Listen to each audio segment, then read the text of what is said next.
Hey guys, this is Sluder93 and welcome to Let's Play Okami. So, I announced this long time ago, like 4 months ago, so it's finally here, so might as well get started right now.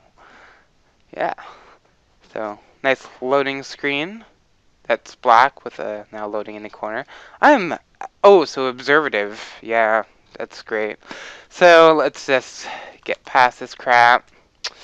Yeah, it doesn't take very long to actually load up this game, but it's probably going to be one of my favorite LPs. So, talked a lot about it when I was playing Leafy Lake in RCT. So, anyways, thank you, Ready at Naught, for developing this for the Wii. So, let's skip past this, begin, and we'll start a new game.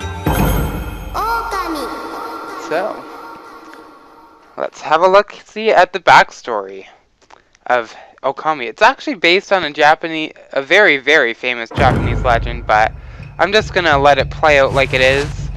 Keep in mind that it is based on it, so if you know the actual legend and you notice some inconsistencies, don't worry about it. That's how the story is for this game, so let's just sit back and watch. Long, long ago, a tiny hamlet known as Kamiki lay nestled in a grove of proud and beautiful cherry blossoms. Each and every tree around the quiet burg was honored as a god. However, the village was not without its dark secrets. Oh, like this.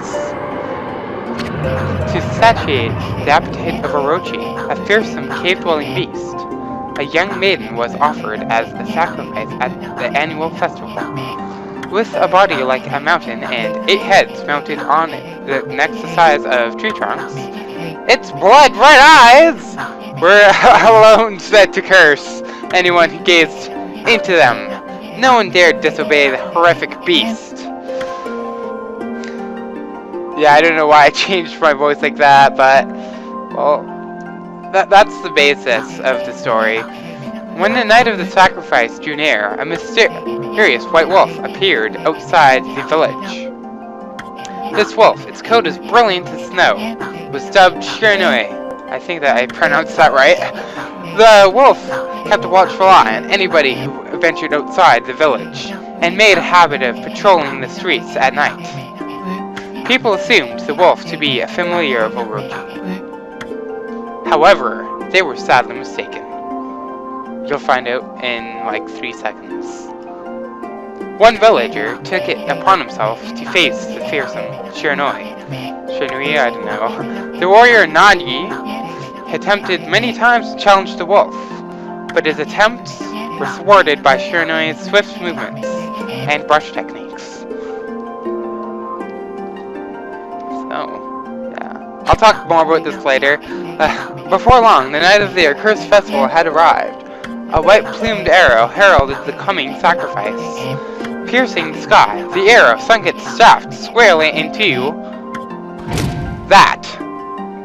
the home of Nami, the village's most beautiful maiden. Nagi, harboring a secret love for Nami, was enraged by this sign. Determined to put an end to Orochi once and for all, Nagi traveled to the beast's cave in place of his beloved. So basically, he cross-dressed. The Moon Cave, a place as dark as evil itself, served as Orochi's home. As Nagi stood bravely before the entrance, a beast appeared, eyes glowing, crimson upon 8 thrashing necks. Orochi stood tall before him, anxious for another sacrifice. Nagi left with incredible grace, swinging his blade valiantly. On and on he sliced, well into the moonless night. But Orochi's hide was like a steel. He's got an ass of steel, I guess. And, yeah, there was no blood. Because he has an ass of steel. Moving on, at long last, Nagi, on his energy spent from the intense battle, dropped to his knees, fatigued and gasping for breath. He knew he was staring death in the face. It was then that the wolf appeared. As if to talk like Microsoft Sam, it stood on the ground before Orochi. In the darkness of the cave, the wolf's coat shone brilliantly. Oh my god. Alas, it was Shiranui, the wolf that dwelled outside the village, bearing its fearsome claws. Shiranui leapt towards. Oh my god, I'm totally butchering this. Orochi reared its parent. Man, let's just. You can read it. The two beasts struggled wildly, thrashing in the darkness. Oh my god, I'm so bad at voices. So much talking in this. Mysterious and terrifying, the spectacle continued. Shiranui summoned gusts of divine wind to counter Orochi's flames. Like that.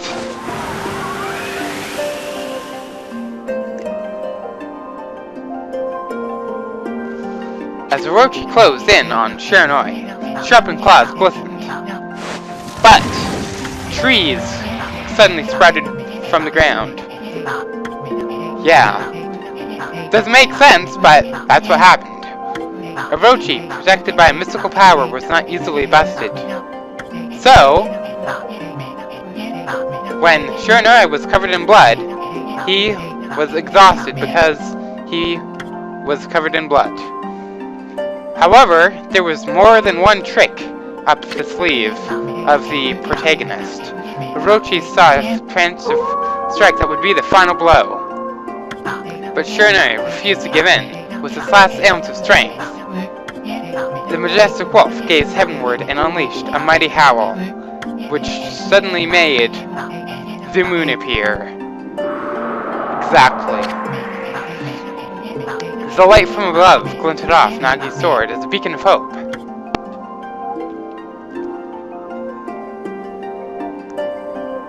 Awkward pause.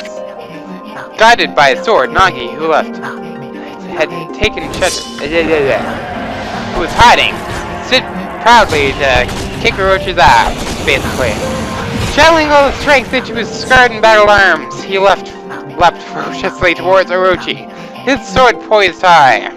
The golden sword danced in his hands like a puppet on a string. One by one, Orochi's fearsome heads separated from their owner. Decapitation station, anyone? Oh man, I'm already after friggin'. Oh wow. Orochi's broken body collapsed in a lake of its own blood. And in that instant, the curse that had plagued the villagers was lifted. As the battle subsided, the sun shone once again in the sky. Shiranui had succumbed to Orochi's poison and struggled tiny. Nagi scooped the beast into his arms and returned to Kamiki. When they reached the village, Shiranui was no longer moving. Because he was, I think, dead. In response, he said, well, I'm not dead. And then he actually did die. The end. Wait. Not the end. It has to be the good end. Peace had returned, and a statue was made of Shiranui's heroic exploits, and a shrine was made with a statue of him. Yeah. Nagi's sword was christened Tsukiyomi because it came from his right eye, and placed it inside the moon cave. The villagers all looked forward to an age of endless peace. You know what that means! However, this is not the end of this story. Oh! Oh, really? There is more to this tale than most people know. 100 years had passed since Nagi and Shiranui's heroic exploits. It had happened so quickly that no one in the village even took notice. What happened? Find out next time on Let's Play Okami. Sorry that there wasn't really that much gameplay. This is a pretty long intro. So, I'm going to see you guys when I get back from vacation, and we're going to continue this amazing story. So, I'll see you guys then. Farewell.